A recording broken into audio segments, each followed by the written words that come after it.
This is East Asia Tonight. Good evening, everyone. I'm Jill Newbron. Here are tonight's top stories from East Asia. China outlines plans to vigorously revitalise consumer spending as the government battles to reverse weak confidence and deflationary pressures in Asia's #1 economy. The plan coming on the heels of the latest economic activity data, showing surprising growth at the start of the year. It's offering some respite to policymakers looking to boost domestic consumption. South Korea's opposition urging the Constitutional Court for a swift ruling on President Yoon Suk Yeol's impeachment, stressing that delays are irresponsible. And a setback for Japanese leader Shigeru Ishiba. His cabinet's approval rating has plummeted after a move to hand out gift vouchers to newly elected lawmakers, prompting a backlash.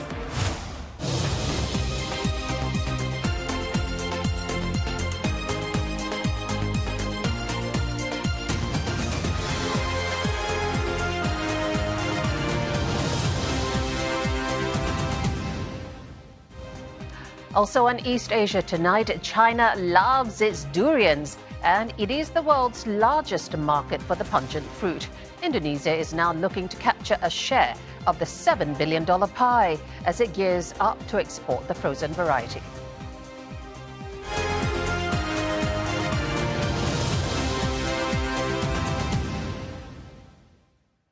China has announced a very ambitious pathway for one main goal: boosting domestic consumption. The country has been struggling with a persistently sluggish consumer landscape as years of weakness drag on economic growth. Now, the Special Action Plan unveiled over the weekend lays out plans to make domestic demand the main driver and anchor of growth. The report outlines multiple measures like hiking wages and establishing a childcare subsidy scheme.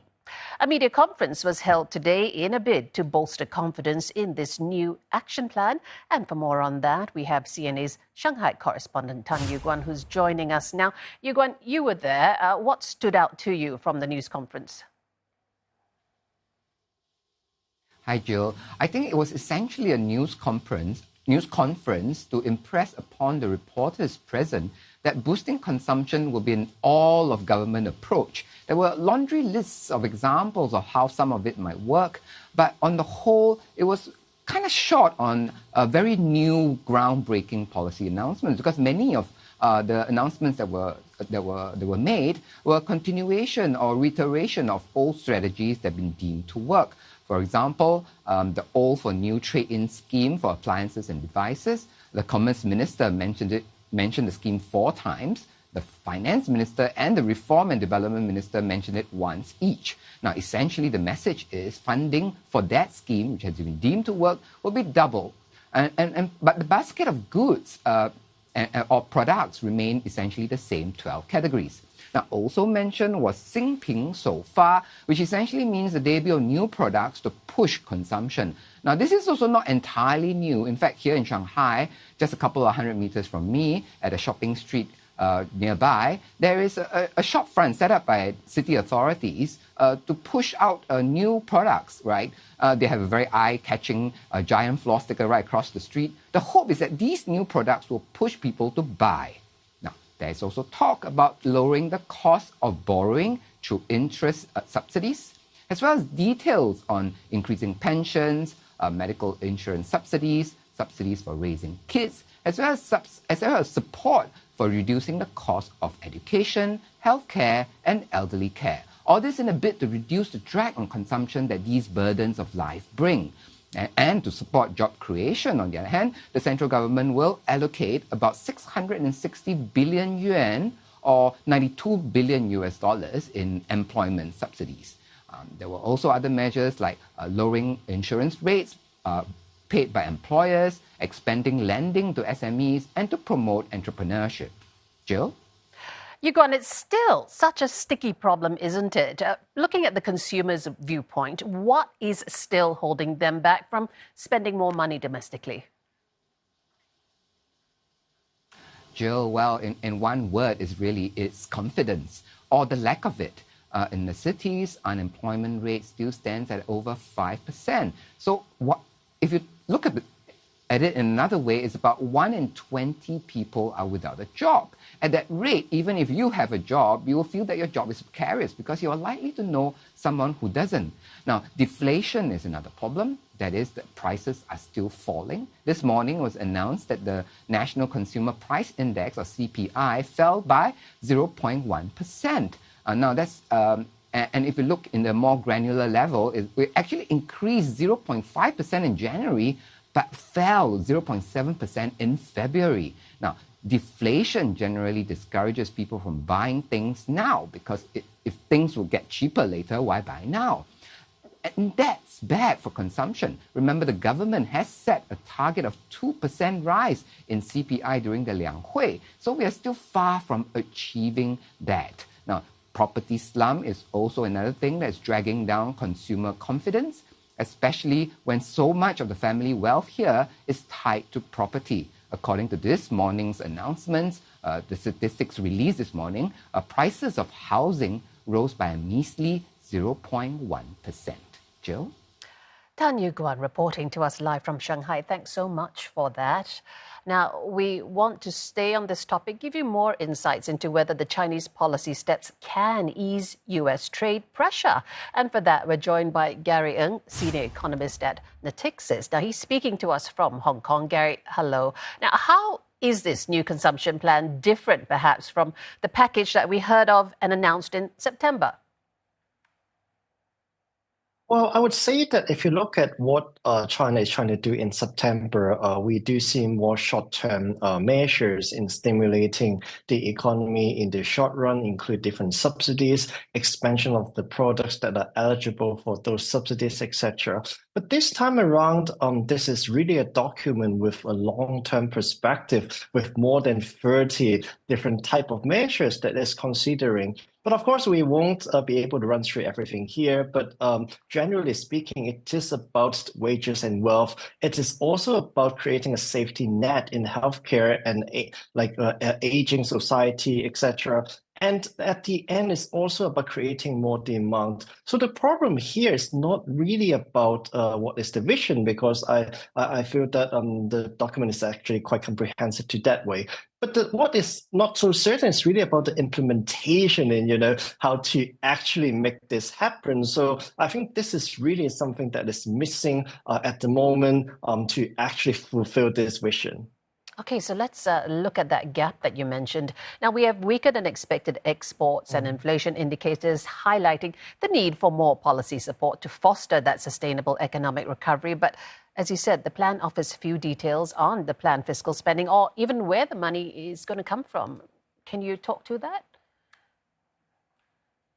Well, indeed, what we see so far in the consumption side is pretty much a result of subsidies, because if you look at the data by product, then you will see that actually for some of the new inclusion, like electronics appliances, home appliances, those are really the area that you see stronger growth because the government is putting money on it. But if you move a bit further to some of the other products like automobile or basically the real estate related products, then the improvement is simply quite lax. So I think this gap that we see here basically shows that yes, if there are subsidies, maybe some of the household, they want to take advantage of that, but at the same time, they're cutting back other area. It's not a situation that the household are actually willing to spend more money. So yes, I think more needs to be done on the fundamental structural basis. Now, the property market, it remains under pressure, and the unemployment becoming chronic. How do you think that the authorities should be thinking about this, should be addressing these issues? Well, if you compare the interest rate environment in China versus other economies, so China has a very, very low inflation, even deflation in certain sectors. But interest rate remained at around 5%, which is a very, very high real rate compared to many other countries around the world. So to me, the quickest solution is really to cut interest rate much quicker and further so that household can actually use a lower cost to purchase properties. But of course, authorities may have other concern. They're worried about the capital outflows from China, and therefore this may not really be the quick solution that they are thinking of. So we do see other relaxation on lowering the down payment ratio or using different sort of the pension fund to allow them to use as a down payment for household to buy homes. But I don't think those measures will be as effective as interest rate. Now, the narrative coming out of China says the economy is on a firm footing, but are you convinced, given the uncertainties amid trade wars and conflicts? Well, I would say that from the fiscal stimulus and the certain support from the government, we do see a stronger momentum in a certain way. However, if you look at it in the longer run, I think the challenges remain here because China may not be able to keep increasing government debt forever, and therefore it will need its household income growth, the wealth effect, and also corporate profit growth rebounding further to facilitate this consumption part that can actually be used to offset the geopolitical challenges. So I think this is why China is putting such a strong focus on consumption. However, I think a lot of challenges, which is also outlined in the stimulus plan, is that how can China actually cope with all this aging population issue? The deflation problem remains unsolved. And under this scenario, why would households spend more money? So I think this is still a very, very valid concern that we see here. So I would say that what we see so far will not be enough to fully offset the geopolitical pressures. Hey, Gary, thank you so much for that insight. Gary Ng, senior economist at Natixis, joining us. Coming up on East Asia Tonight, China says the economy remains resilient but warns the impact from the external environment could become more complex and unstable. Warren Buffett's Berkshire Hathaway further increases its holdings in 5 Japanese trading houses, backing up his earlier stated policy of raising the stakes gradually.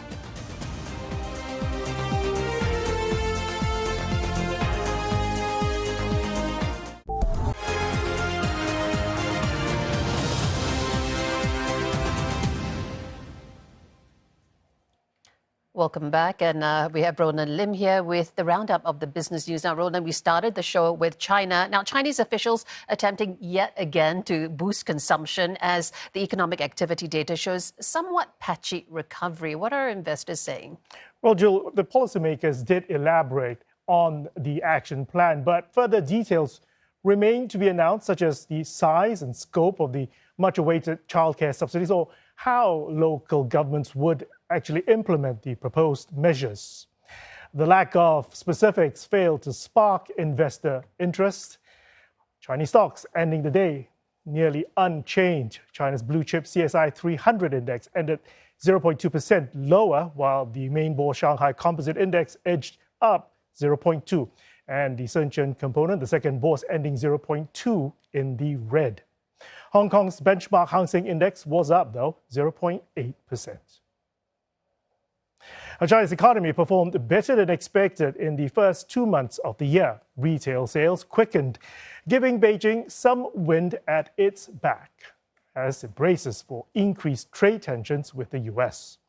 Rising domestic demand and increased spending during the Chinese New Year holiday period fueled retail sales to expand 4% on year in the January and February period. Industrial output rose about 6%, while growth in fixed asset investments inched up by 4%. But at the same time, unemployment rose to a 2-year high, and the beleaguered property market remained under pressure. Still, officials say the economy remains on a solid footing.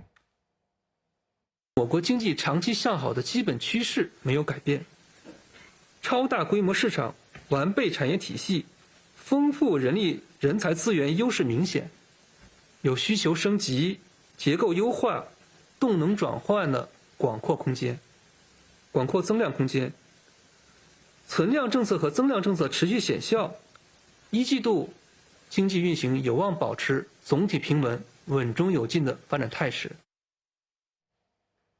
Now, China combines data for January and February to smooth out distortions caused by irregular timing of the Chinese New Year holiday. The numbers came a day after Beijing released a policy plan to expand domestic consumption. It is the latest acknowledgement of the urgency in Beijing to find alternatives to export-led growth. The policymakers have been expanding domestic demand as the top priority this year as they try to cushion the impact of Trump tariffs on its crucial export engine. Now, China's top leaders have maintained an economic growth target of around 5% for 2025. But analysts say that may be a tall order given pressure on exports, tepid household demand, and a protracted property crisis. The data also followed weaker than expected exports and inflation indicators earlier this month. Now, we spoke to Tommy Xie. He is economist head of Greater China Research at OCBC Bank to find out how Beijing can foster a sustainable economic recovery. In China right now, the key challenge is basically how to rebalance the demand and the supply. But we know the rebalancing of demand and supply usually takes some time. So I guess now we are still in this transition to the better balanced demand and supply. So in terms of the policy, I think it's quite clear. China has been coming out quite a number of policies. I think that recently China is talking about they're going to cut the interest rate on the CPF equivalent kind of the funds for the mortgage borrowers. I think that should be a positive news. I think one of the key driver potentially to support the stabilization of the property market for this year is from the local government. So we are seeing the local government get a mandate right now from the central government. They are going to be able to issue the local government special bond in order to acquire and sell land and sell units. So this to me is particularly important. In fact, in February, we already start to see the examples. For example, in February, Guangdong province issued more than 30 billion yuan the bonds to acquire all those unsold inventory. I think hopefully with more involvement of the local government, we might potentially see a stabilized demand and the supply kind of the picture, which will eventually contribute to the recovery of the Chinese property market. A Berkshire Hathaway unit has upped its holdings in 5 major Japanese trading houses. National Indemnity increased its stake by between 1 and 1.7%. Now, this is after the U.S. investment company helmed by Warren Buffett began buying into the firms in July almost 6 years ago. It now holds increased stakes of between 8.5% and 9.8% in Itochu, Sumitomo, Marubeni, Mitsubishi, and Mitsui. In his annual letter to shareholders last month, he said that the Japanese firms had been approving of his plan to raise stakes beyond 9.9%. The CEO of Berkshire Hathaway, Warren Buffett, has praised the companies for their use of capital, their management, as well as their attitude towards shareholders. The Japanese trading houses own or help run businesses in Japan as well as abroad. For instance, Mitsui said it would acquire a substantial interest in an iron ore project in Australia, and that would help secure a stable supply of key resources. Indonesia aims to begin exports of frozen durians to China this year. It is expected to commence after the signing of a landmark supply agreement between the two countries. Now, CNA's Saiful Bahri Ismail finds out how this breakthrough could be a sweet testament to durian diplomacy as Indonesia and China commemorate their 75th anniversary of diplomatic ties this year. It's durian season and there are plenty of fruits at this processing facility at Parigi Motong, Central Sulawesi province. The regency is well known for its Montong durians. Montong durians are unique because their flesh is much thicker than most other durian varieties. The seeds are also smaller.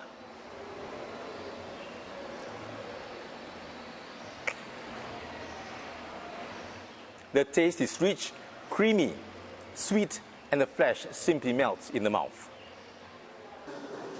Indonesia is setting its sights on China's vast and lucrative durian market, with imports valued at nearly $7 billion last year.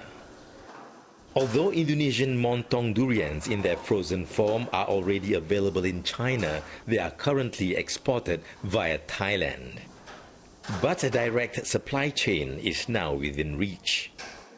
Nah, selama ini kita pengiriman kalau melalui Thailand itu kurang lebih sebulan baru bisa sampai ke Cina.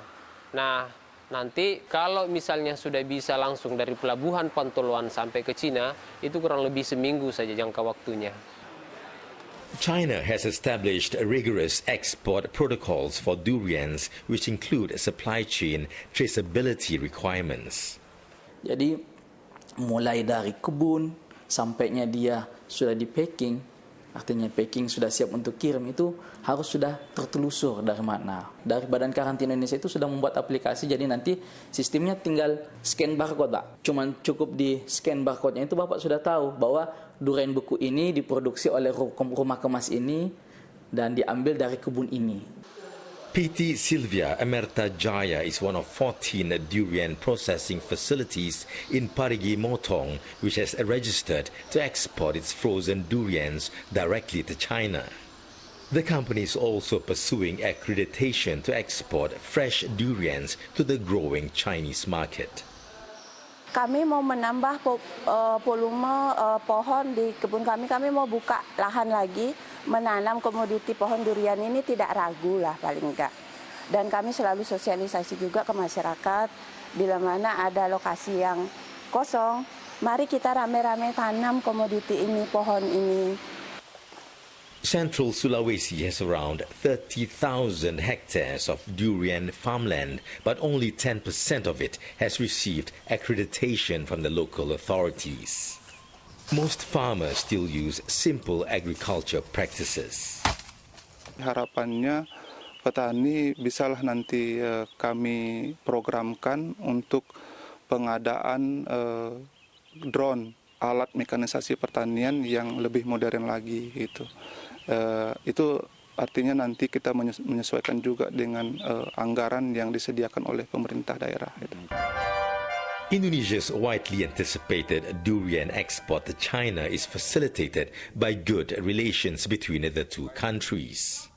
Last November, President Prabowo Subianto visited China just a month after assuming office.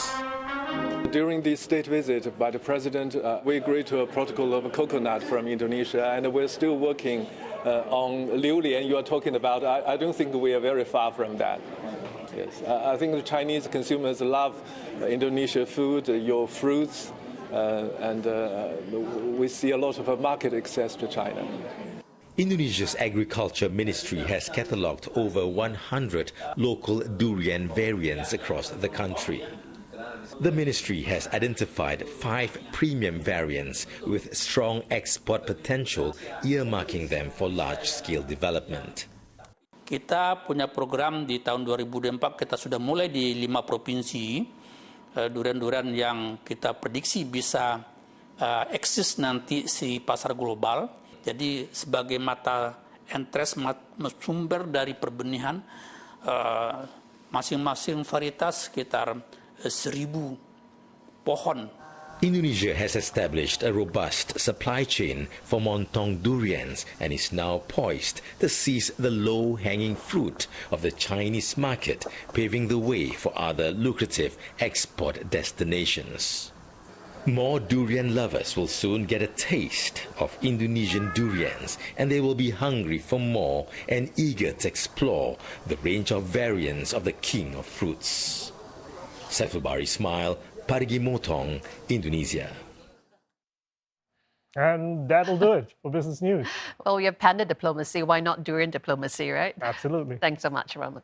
Now, coming up on East Asia tonight, a chance for China to reset its frosty ties with Canada as new Prime Minister Mark Carney takes office. We speak to Professor Kerry Brown from King's College London to find out how cooperation could look like as Beijing and Ottawa navigate a growing trade war with the US. Plus, Japanese Prime Minister Shigeru Ishiba sees his approval ratings tumbling to record lows. We'll be telling you why in just a moment.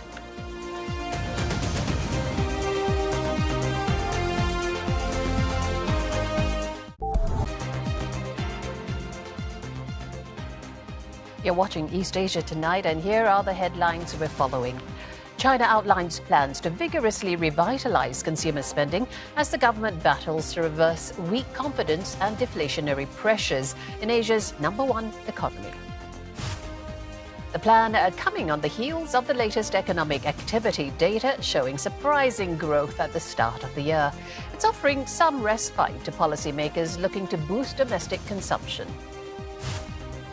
And South Korea's opposition has urged the Constitutional Court for a swift ruling on President Yoon Suk Yeol's impeachment. Now, that demand comes amid heightened tensions across the country as pro- and anti-Yoon protesters stage rallies. CNA's Im Young-suk has more from Seoul. Police in Seoul are on a high alert as South Koreans wait for the Constitutional Court to decide the fate of impeached President Yoon Suk Yeol. Police buses have formed barricades around the court, where barbed wire has also been installed.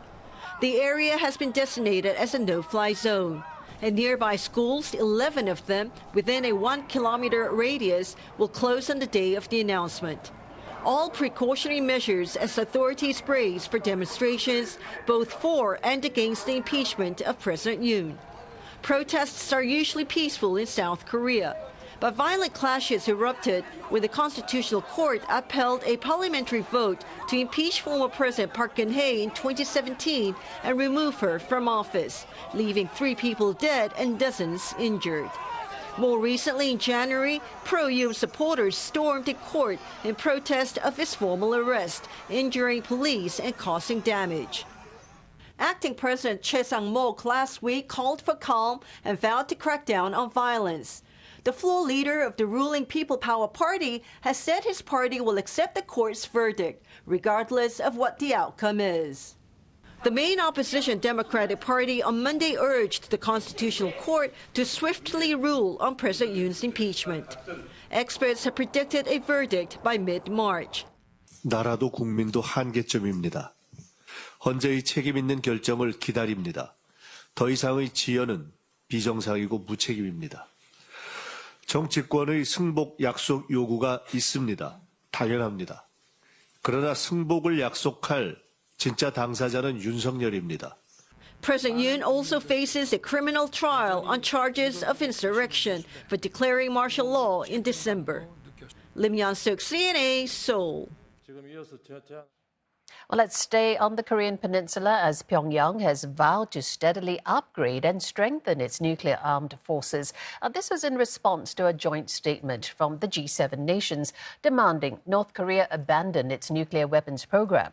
State media KCNA reported that North Korea's foreign ministry has sharply condemned the G7 for infringing on its sovereign rights, accusing the group of promoting nuclear hegemony. North Korea also reaffirmed its status as a nuclear state and threatened to strengthen its nuclear forces both in quality and quantity in response to external threats. This escalation comes amid ongoing tensions over North Korea's military support for Russia in the Ukraine conflict. Public support for Japanese Prime Minister Shigeru Ishiba has waned after it became known that the leader had handed out gift vouchers, each worth some $670 to 15 newly elected ruling Liberal Democratic Party lawmakers. An Asahi Shimbun poll shows his approval rating fell to 26%. That is down from 40% in February, you see there. Now, that's the worst since Mr. Ishiba took office last October. Separately, a Yomiuri Shimbun poll puts the figure at 31%, also a decline from February's 39%. Prime Minister Ishiba has since apologized for the trouble and defended the move, calling it a token of appreciation and not a political donation. Some LDP lawmakers have argued that distributing such vouchers has been a long-standing practice among prime ministers, but opposition lawmakers argue it may violate political laws. While 75% of those polled by Asahi Shimbun believed the vouchers distribution is problematic, 60% of them said they still want Mr. Ishiba to remain in office. The ruling Liberal Democratic Party has been hit by a series of corruption scandals in recent years. Mr. Ishiba's predecessor, Fumio Kishida, stepped down last year in a bid to restore trust to the LDP after a damaging slush funds scandal. A former central banker, Mark Carney, takes the reins as Canada's 24th Prime Minister after being sworn in over the weekend. He is the country's first new premier in nearly a decade, succeeding Justin Trudeau. Mr. Carney is set to meet his country's closest allies, France and the UK, this week to reaffirm diplomatic ties, as well as to discuss security and trade issues.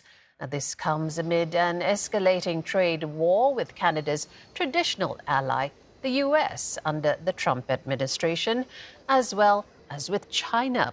Now, Washington has remained firm on the trade front, but Beijing appears to be signaling that a willingness to be open to discussions with Ottawa is on the cards. And that's after imposing retaliatory tariffs exceeding $2.6 billion on certain Canadian agriculture and food exports earlier this month. 我们期待加方能够客观理性的坚持客观理性的对华认知，奉行积极务实的对华政策，同中方相向而行，推动中加关系改善发展。 Well, let's get more analysis, and for that we're joined by Kerry Brown, Director of Laos China Institute at King's College London. Professor Brown, welcome to the show. I want to get your take first on the state of China-Canada ties now. Now, relations have been frosty, primarily due to what Canada called domestic politic interference by China. What's been the impact on their bilateral ties? Yeah, I mean, they've had a complicated relationship for a number of years now. I mean, under the previous Prime Minister Trudeau, they had the Huawei case where the founder of Huawei, Ren Zhengfei's daughter, was taken in actually at the behest of the Americans, but by the Canadian authorities, Meng Wanzhou, and that caused huge problems. 2 Canadians were kept in China, kind of incarcerated for 2 or 3 years. Their trading relationship is okay because Canada is a source of resources, and also there's a significant Canadian-Chinese population, and that's often kind of been a cause for some Canadians of this sort of idea that there could be influence. I mean, I think the relationship at the moment is cast by what Canada's experiencing with America, which was one of the great certainties in the past, that this was a solid alliance. Now America is really kind of making it rethink its alliance system, and that will probably have an impact on its relations with China, because it will probably make it maybe think there are some spaces where it needs to work with China now for its own economic good, as it's threatened by its neighbour. Yeah, because there is that other issue, isn't it, of that tit-for-tat tariffs that we talked about a little earlier between the two countries. So what do you make of the timing and the intention behind, what, $2.6 billion worth of tariffs on Canadian food products, for example? Well, I mean, if there is a strategy in America, I guess, from the Trump administration, you know, it's really about how to rebalance the relationship with China. I mean, that's one of the most important things, and using proxies to do this. So, you know, there's a kind of question about whether America is really kind of targeting the kind of sources of, you know, imports via other parties into the American market that is trying to stop by its direct tariffs.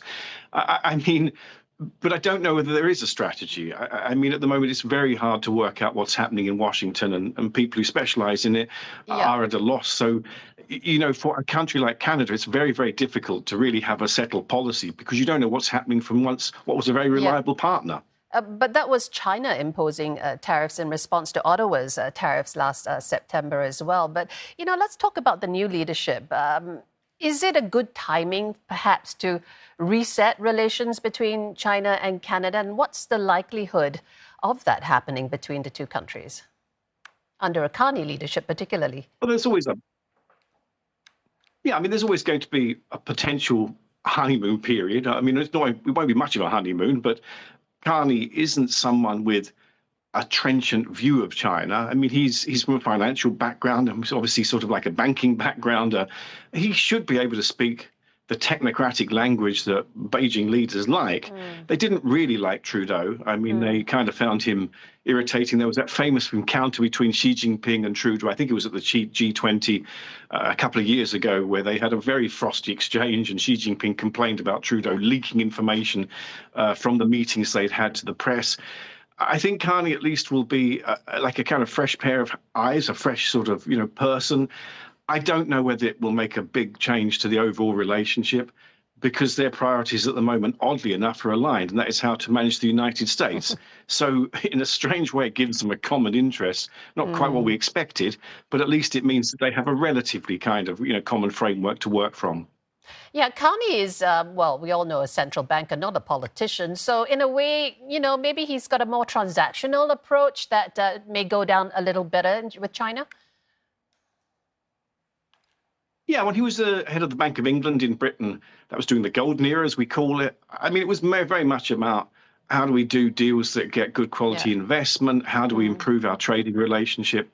All of that is, stuff that I think Beijing can understand. Yeah. What it doesn't understand is the sort of values-based, kind of talks to it. It's particularly from Canada, which it doesn't really feel is the same kind of power as the United States, a major power. It's a mid-ranking power, and so China is less tolerant of that kind of approach when it feels it's maybe stronger. Look, as Ottawa looks to diversify away from the US, could it in fact lean into China more? Because it's not so much about choosing sides, but more about what benefits does it get out of this relationship? Well, there it's in the same boat as all the rest of us. I mean, Europeans too are thinking about, well, we don't particularly, we don't have common values with China, but, we have common interests sometimes on the environment, on AI, and on trade and prosperity. And so why don't we just be pragmatic? So I think, in a way, Canada is aligned. I mean, you said the first meeting that, Carney's going to have is with France and Britain. Yeah, it makes sense, because we're in the same boat, really. We're trying to keep between these two big beasts, America and the, Chinese, as they, kind of fight it out, and trying to kind of preserve our own interests while not completely, jeopardizing what interests we have with either of those two. Help us to figure out what China's position is in all this, because, it has just said that it hopes the new prime minister should be, in quotes, pragmatic. That's the word they use in dealing with China. So what are they saying, and what's Beijing hoping for? Well, China has a strange relationship with Canada. I mean, in the past, it was quite a positive one. In the last 20, 25 years, there's always been issues. It's a strange relationship. I mean, I think what China is looking for at the moment is some kind of stability in a world where it, too, is trying to work out just what opportunity and what risk there are from the Trump presidency. So it's in the same business as the rest of us, and Canada will fit into that because, as you said earlier, it's becoming maybe a bit more not of an ally, but of a kind of, an alliance possibility. So I think China is at the moment just thinking all this through. The thing is, it's happening so quickly. America is going through, a pretty dramatic series of changes. And I don't think China likes proactively going on the front foot with its diplomacy. It tends to like to kind of stand back a bit. And all sorts of things are happening now that it's kind of not really sure what its position should be with this sort of, potential rapprochement with Canada and maybe the Europeans as one of many, many issues happening at the moment. All right. We want to appreciate your time and your thoughts. Thank you so much. Kerry Brown, Director of Lao China Institute at King's College, London. Coming up on East Asia Tonight, hopes for ending the Russia-Ukraine war as US President Donald Trump prepares to win support from his counterpart Vladimir Putin tomorrow.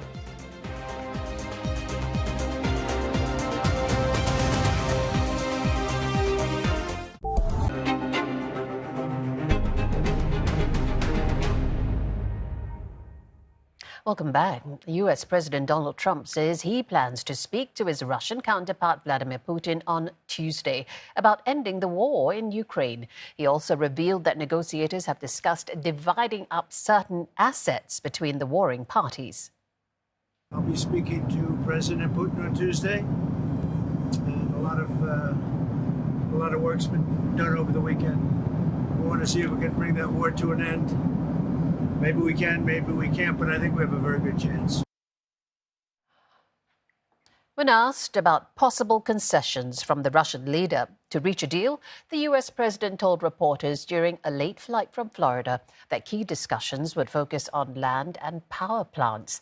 The U.S. is attempting to broker a 30-day ceasefire to stop the fighting in Ukraine. The two leaders last spoke in February, agreeing to begin high-level talks to end the conflict.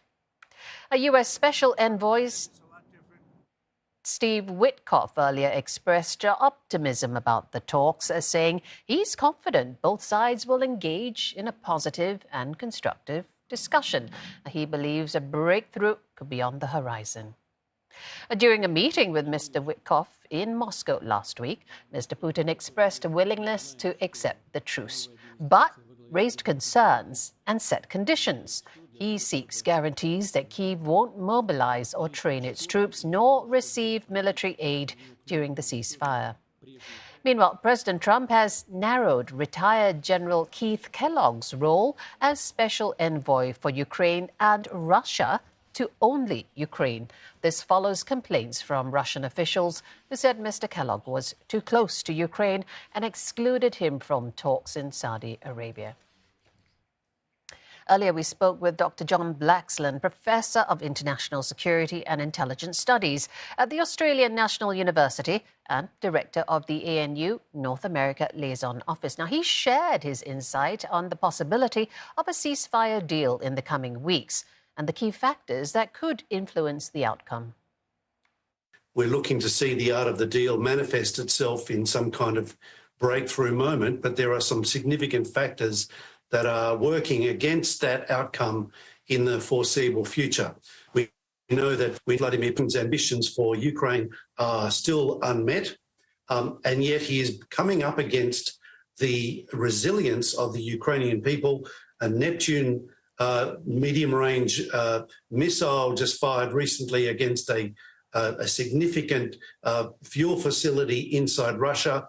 It's an indigenous Ukrainian weapon that demonstrates Ukraine's ability to continue to come up with innovations, technological innovations, and to surprise Russia with offensive action that makes light of their claims that they are winning, and it makes it much more difficult for Putin to kind of portray this as some kind of position where he's given some kind of, a face-saving out, if you like.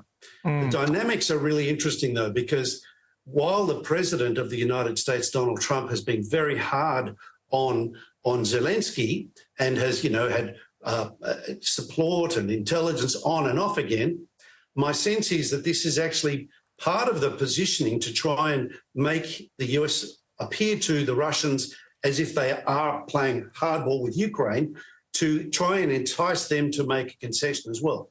Now, whether or not that actually materializes is another matter entirely, because none of us can read the mind of Vladimir Putin or of Donald Trump, and they are effectively the two decision makers here who are going to make the call.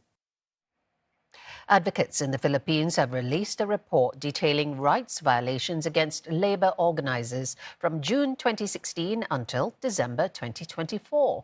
The report, funded by the European Union, was published by the Workers' Rights Watch. Trade unionists say this further intensifies accusations against former Philippine President Rodrigo Duterte before the International Criminal Court. Mr. Duterte is currently facing pre-trial procedures at the ICC over alleged crimes against humanity. CNA's Berna Bernal tells us about the contents of the report and how it relates to ICC's case against the former Philippine president.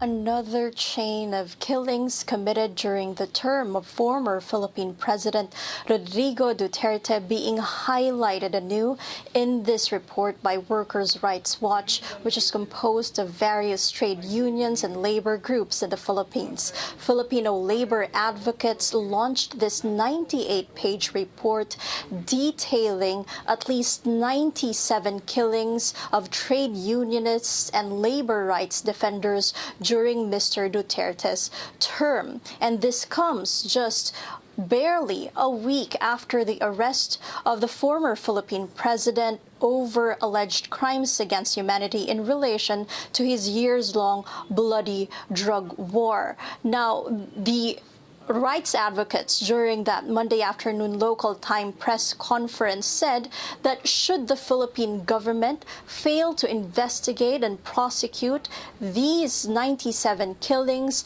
then the option of raising it before the International Criminal Court is always there. Sunny Matalahu is the president of the Federation of Free Workers, which is part of the Workers' Rights Watch, also argued that right now the priority is to convene a government body to investigate these cases. Now, lawyer Joel Butuyan, who is an ICC accredited Filipino lawyer with the Center for International Law and is also serving as counsel for families of some of the drug war casualties, said that should there be a case in relation to trade union killings during Mr. Duterte's term, that would have to be separate from the ongoing case related to the killings during the drug war.